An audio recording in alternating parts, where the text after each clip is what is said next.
Uh-oh.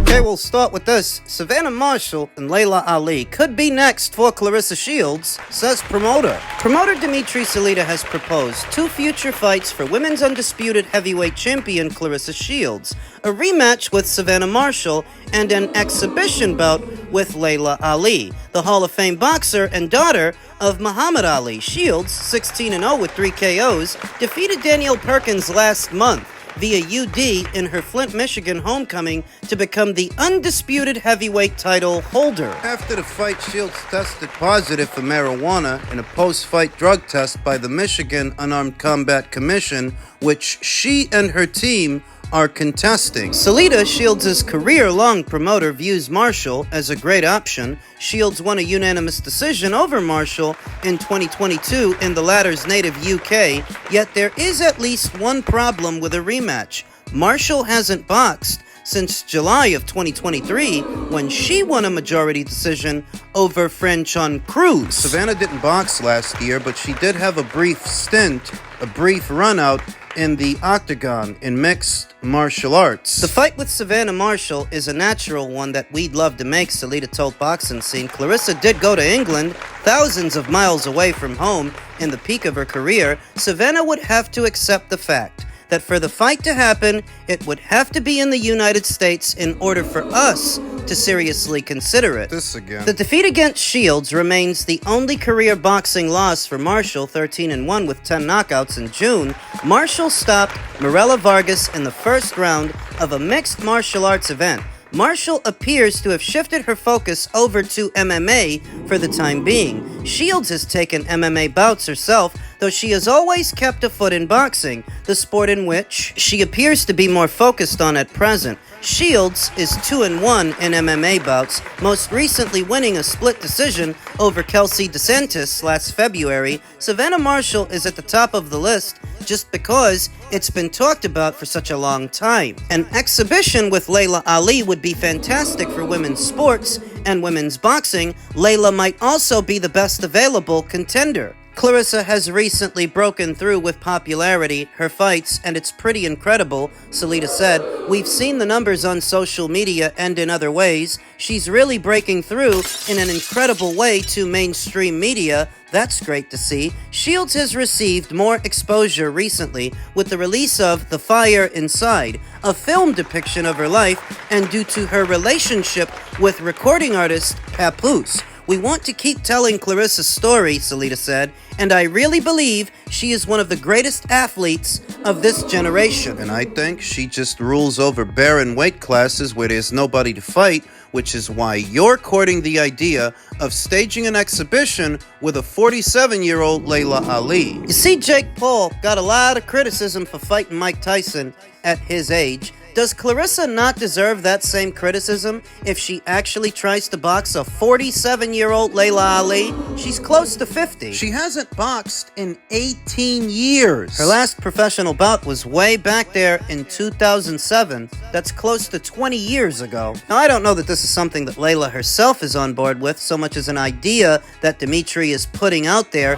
Frankly, I don't think they can afford her. To get her out of retirement, to get a 47-year-old Layla Ali to put her body through the rigors of a camp, even if it's just for an exhibition, I think it would take more money than they have. Because Layla's not strapped for cash to where she's gonna whore herself out to any boxing event hoping to make a few bucks. If you want her time, it's gonna cost you. Cost you more than I think you got. And Savannah? Dimitri says that she's at the top of the totem pole, at the top of the priority list, but we're about 3 years out from their initial meeting. And what I'd like to know is, since you guys are so insistent that the rematch happen in America, have you made her an offer? We know that Sky Sports was willing to pay to do the rematch, but that would have required Claressa to go back to the UK. She doesn't want to do that, so since you want to do it here, have you made her an offer to do it here? And if you did, how does your offer compare with theirs? Do you realize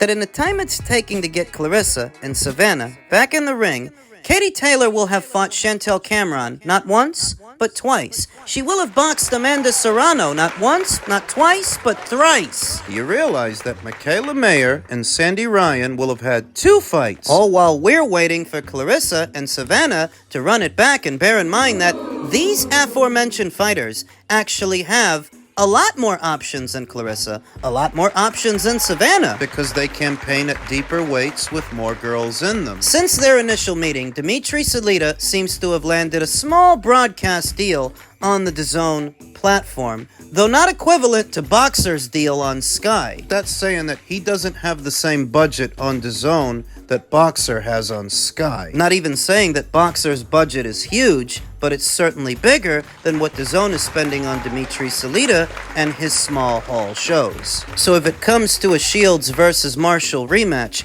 based on the metrics that the fight garnered for the Sky Sports platform, I think it would be worth more to them than it is to DAZN. That Sky would put up more money to do that fight than DAZN would. But Shields is still standing on that square where it's gotta be in America. Not even saying that's an outlandish request, but if you want it in America, you have to pay to play. And I don't actually know that they've so much as made them an offer to do it in America. Coming up on 3 years. So when your top 2 options are a 47-year-old retiree that's been retired for the last 18 years and another fighter you seem to be in a stalemate with, you ain't got that many options. Men's heavyweight news. Fabio Wardley is confident about sealing hometown fight with Kubrat Pulev for what is Kubrat Pulev's WBA regular title. A segue to fight for the full one. The one Usyk has. Fabio Wardley's team are pretty confident that his proposed fight with Kubrat Pulev will be staged in Britain. The WBA have ordered Pulev, their regular champion, to defend his title against the 30-year-old Wardley, and to that end will order purse bids for a fight between them. Wardley is to vacate his British title.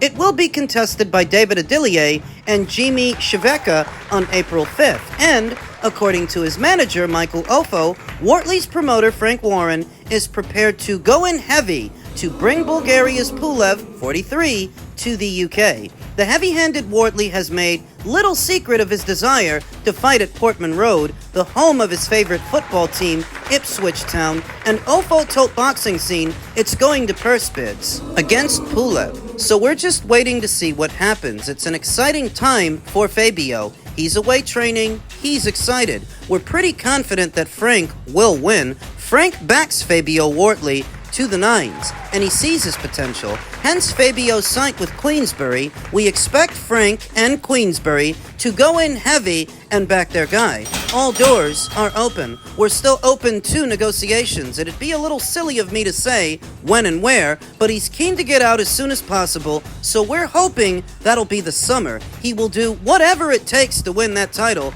including traveling to Bulgaria. But I'm pretty confident that it'll be on British shores. Ipswich's final home fixture of the Premier League season falls on May 25th against West Ham United. The only likely dates for a fight to be staged there therefore exist between June and mid-August. They've got some windows of opportunity that we would have to explore and look at, Ofo continued. Whether it's winning the title or going back there to defend once he wins the title, it will definitely happen. The ideal for Fabio would be in Ipswich. He's always said he wants to fight there. It would be a dream. Portman Road. That would be the dream come true for him. Ofo says that Frank is going to go in heavy for this thing. It's sort of a win-win for Pulev when you think about it, because he's the regular champion, so that means that if this goes to a purse bid, he gets the lion's share. I mean, it's either Pulev's people win the bid and he gets home field advantage, he gets it in Bulgaria where he would want it, or he loses the purse bid because Frank outbids them, but he still gets most of the money. It's a win-win. If they don't reach a deal, for a 43-year-old fighter with a WBA regular title, that's about as good as it gets. One last hoorah, one more big payday. Before Fabio knocks you out, because if you two guys fight, Fabio knocks you out. I think he does. Fabio doesn't come from the same amateur background as Kubrat Pulev, a former Olympian who represented Bulgaria many years ago in his prime. No, Fabio just has a few white-collar fights. But a lot of ability. He's a natural. Heavy hands, lots of power, and speed. There's snap on those punches. I think he knocks Pulev out if they do fight. The WBA really mandated 2 fights. There's the Pulev fight, then whoever wins that, they have to fight Michael Hunter afterwards. It's more of an acid test for Fabio than Pulev will be. But you know that Pulev is crafty. He is a crafty veteran. His best punch is his jab, his lead hand. He's good with that. Or at least he has been. I anticipate Fabio makes it past Kubrat if and when they fight. The Michael Hunter fight is the one that has my attention. That's a tougher test. Michael is more seasoned, more experienced than Flavio. Michael, who's been spending some time in the chicken gizzard circuit fighting no-names, but at least he's keeping busy, keeping active, and not allowing ring rust to collect. So there is a virtue in that. I like that run of fights for Flavio. After 2 back-to-back fights with Frazier Clark, this isn't bad. You take your foot off the gas a bit fighting a Kubrat Pulev, and there's something in it for you. A WBA regular title that lines you up for the full one, because Usyk ain't gonna be around forever. Play your cards right, you could pick up his old title. Elsewhere in the heavyweight division, as it pertains to the World Boxing Council and who is their new #1 contender, Lawrence Okolie. In their updated rank standings. The World Boxing Council's latest ratings update includes the installation of 5 new #1 contenders. At heavyweight, the previous #1, Agit Kabayel, captured the WBC's interim heavyweight title, with his stoppage on February 22nd of Zhilei Zhang, previously 2nd, now 7th. Kabayel is ostensibly in the mandatory position to challenge Alexander Usyk for the title. With the #1 slot open, Lawrence Okolie moved up from 3rd. Okolie, previously a title holder at both Cruiser and Bridger, only arrived at heavyweight this past December when taking less than a round to dispatch the 18-1 Hussein Muhammad. So we've been seeing more and more of Lawrence Okolie above the cruiserweight limit, and with the added weight, he seems to have more of a pep in his step, which lends credence to the notion that making the cruiserweight limit was taking the air out of the tires for Lawrence, that he was leaving too much of himself in the gym. Because now, even though he's heavier, he seems a lot lighter on his feet, he's more explosive, there's more snap on the punches, that he's not restricted to the 200-pound cruiserweight limit. He seems even more dangerous. A different fighter. Crawford. We are only talking about 2 fights, though. The fight with Lukas Rozansky at Bridger and the fight with Hussein Muhammad at heavy. Now we have to see how Lawrence is going to look if they step him up in class. He's about to fight Richard Riakporhe. I wouldn't call that a step up. Richard is still coming off that loss to Chris Billum-Smith at Cruiser in June of last year. He hasn't rebounded off that loss, and now he's fighting Lawrence at heavy. At Queensbury. This was a fight initially intended to go down on the Boxer and Sky Sports side of things, but it never went down because Chris Billum-Smith ruined those plans when he beat Lawrence Okolie. Then beat Richard Riakporhe. Fast forward a few months, and here we are. The fight is made, albeit on Queensbury and not Boxer. I like Lawrence to win the fight. Ranked #1 by the WBC. He's in line to challenge Agit Kabayel for that interim title, and Agit is in line to challenge Usyk for the full one. The way it looks, Usyk said he's only got 1 or 2 more fights left in him before he calls it a career, and that could very well be a Daniel Dubois rematch. If he wins after that, I think he leaves. I think he vacates all the belts. At which point, Agit Kabayel would then be elevated to full champion. My question is, would Lawrence Okolie fight Agit Kabayel if that's what it comes to? Because Agit is still a high-risk low reward. Don't let the Riyadh season shows fool you.